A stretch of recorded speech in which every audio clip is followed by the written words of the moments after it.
Hey, awesomes, how we doing? Right 10:50. Welcome to Friday, towards the end of week 14. I'm fielding a few questions about Project 3. So I wanted to reiterate just a few things with you and kind of go over and talk about.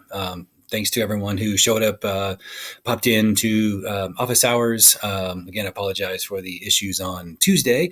I think I've got them resolved, and so I'll be announcing some more for next week.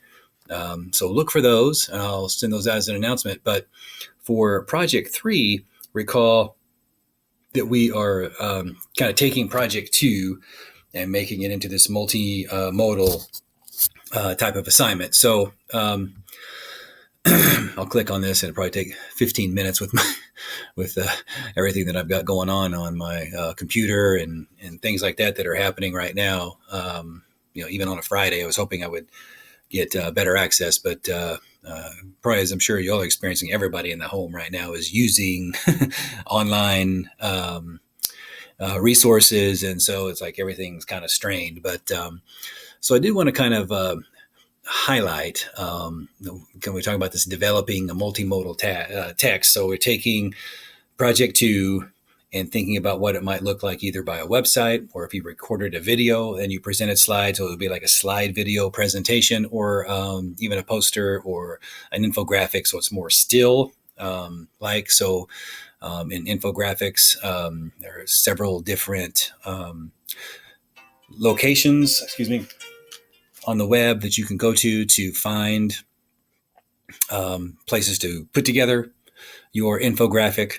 And just literally, as you go down through, whether it's a poster or an infographic, or if you're doing a PowerPoint, you could definitely just follow the Project 2 guideline structure, right? So we go from kind of like an introduction, you tackle the things that everything that was in your introduction kind of have a representation graphically in some way, or that you set it up where people can understand it and kind of follow along in this different way.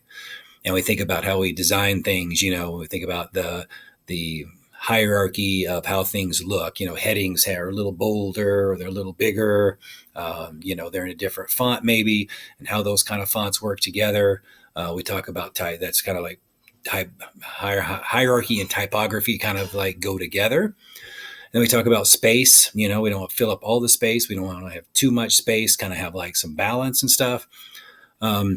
So keep those things in mind, and really just kind of like, since we don't have a whole lot of time to go into a lot of the theory behind all that kind of stuff and really absorb all those things, I really just want you to do your best at taking Project 2 and turning it into Project 3, and just make sure more than anything that you hit all the points. So I had one of your fellow students had sent this to me and said, "Hey, does this look okay so far?" And I was like, "Yeah." So you would title this maybe something that's not an education portfolio, right? We're thinking more of along the lines of it's kind of like writing in your field kind of portfolio. It's a portfolio of the particular career, your particular field. So you might have that right here.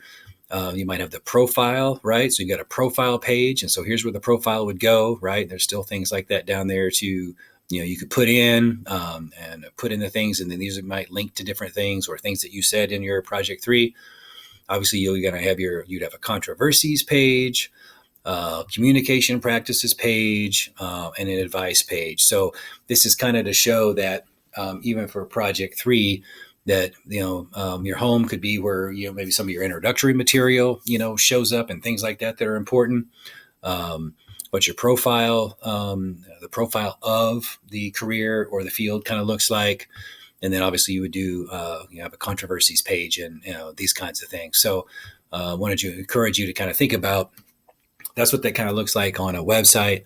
If you're recording a video presentation of slides, it would be kind of the same thing, right? You might have an introduction, you have the profile, right? You might have maintenance, right? You would have some of the ongoing things like that you could put in there. And each one of those think about the headings in your Project 2 as being the different pages or the different slides or the different sections of a poster or an infographic. And I think if you follow that, you're going to be just fine. So I'll be back to talk to you about revisions a little bit later on, but I kind of wanted to let you know that. And then don't forget, we got the Project 3 is extended. So have fun putting that together, and let me know if I can help you. Stay safe, stay awesome. Bye now.